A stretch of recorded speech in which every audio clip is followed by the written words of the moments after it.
This is Bedtime Stories, Grownup Edition, Part 17, Feast or Famine.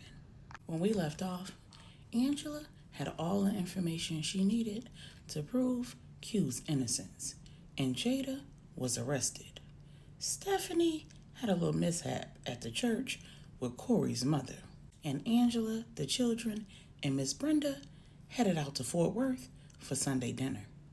Over dinner, Anya looked at Q and Angela and signed, "So, what are the wedding plans?" Angela informs Anya that they don't have any wedding plans as of yet.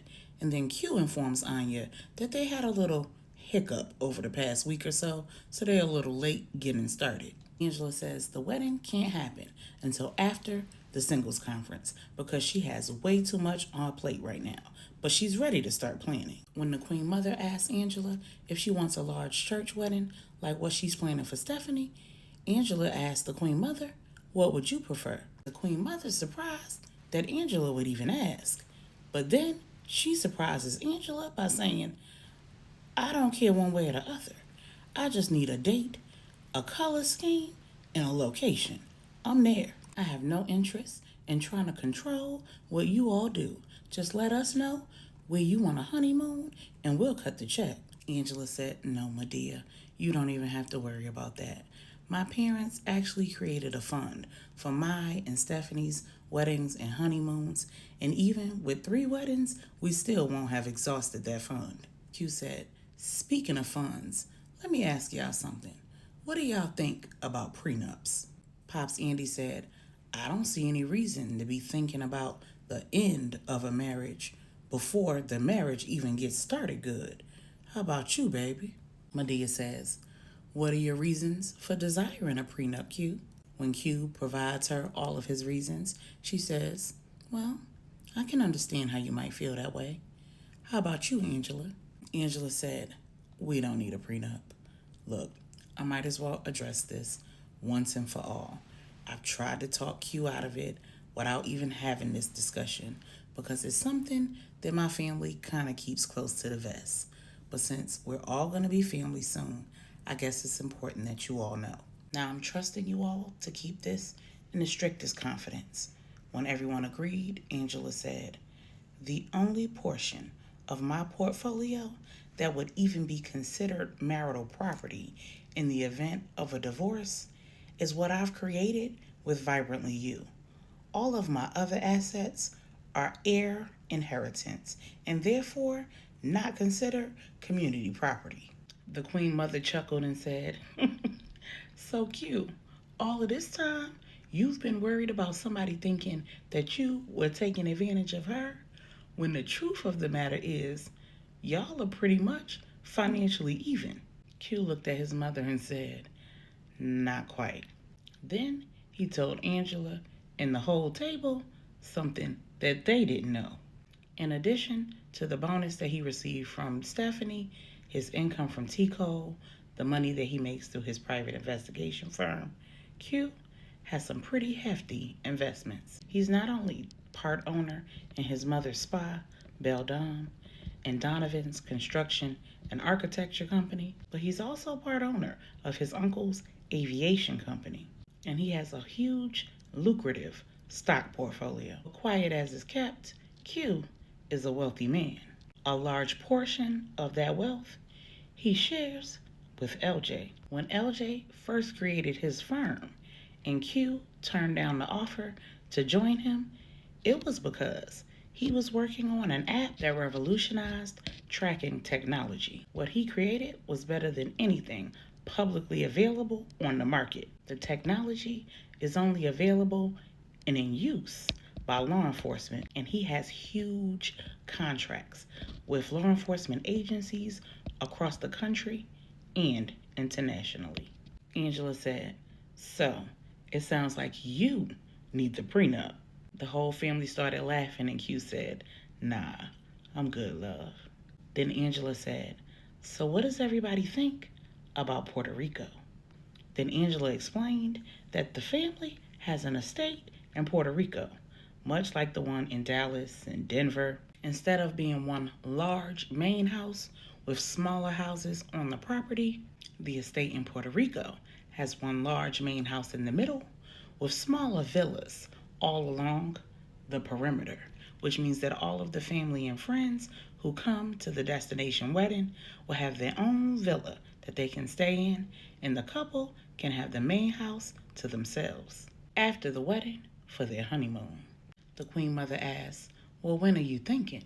Q says, "I'm not willing to wait more than 30 days after this singles conference." Angela says, "That's less than 90 days, Q." The Queen Mother says, "Right, there's no way to pull off a wedding, any real wedding, in 90 days. Mom Brenda said, "As long as she can find a dress, it can be done."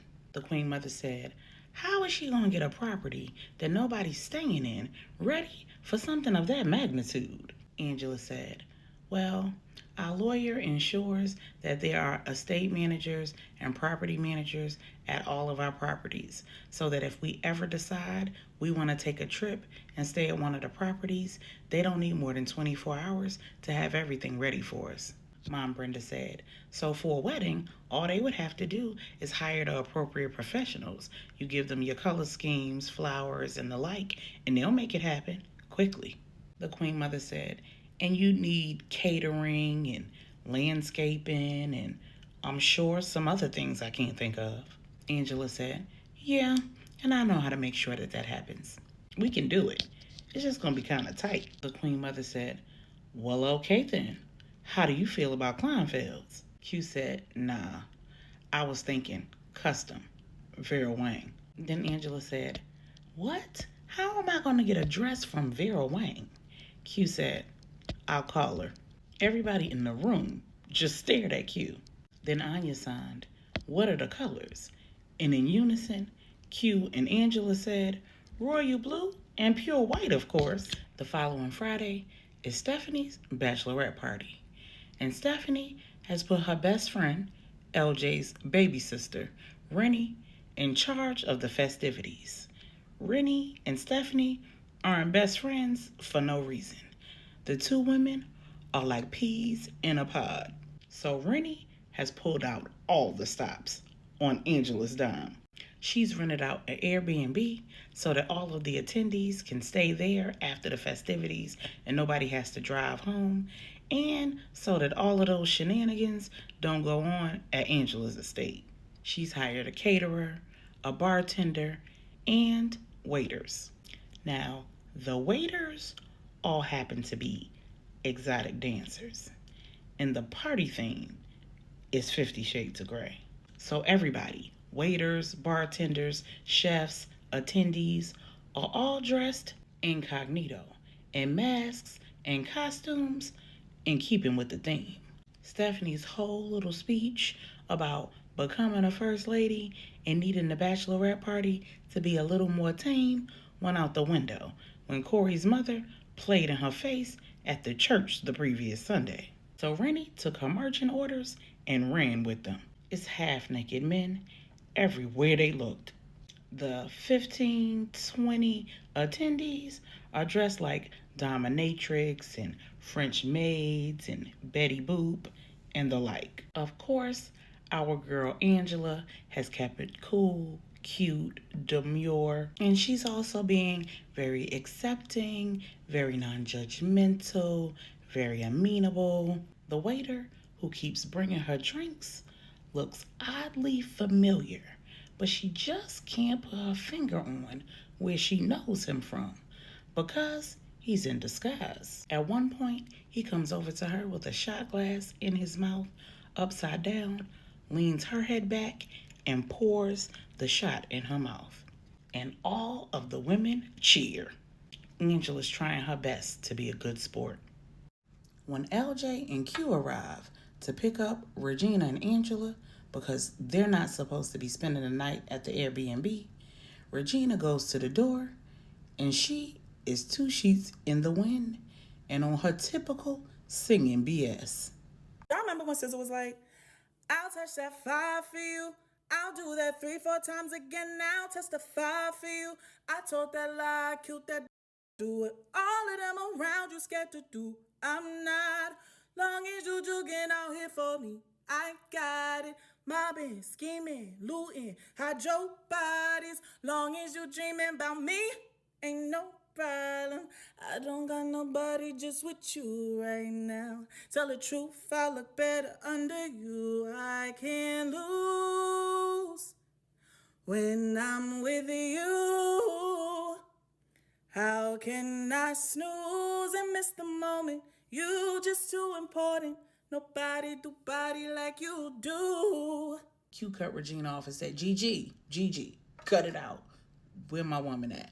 Regina said, oh, she tapped out a while ago. That girl is through.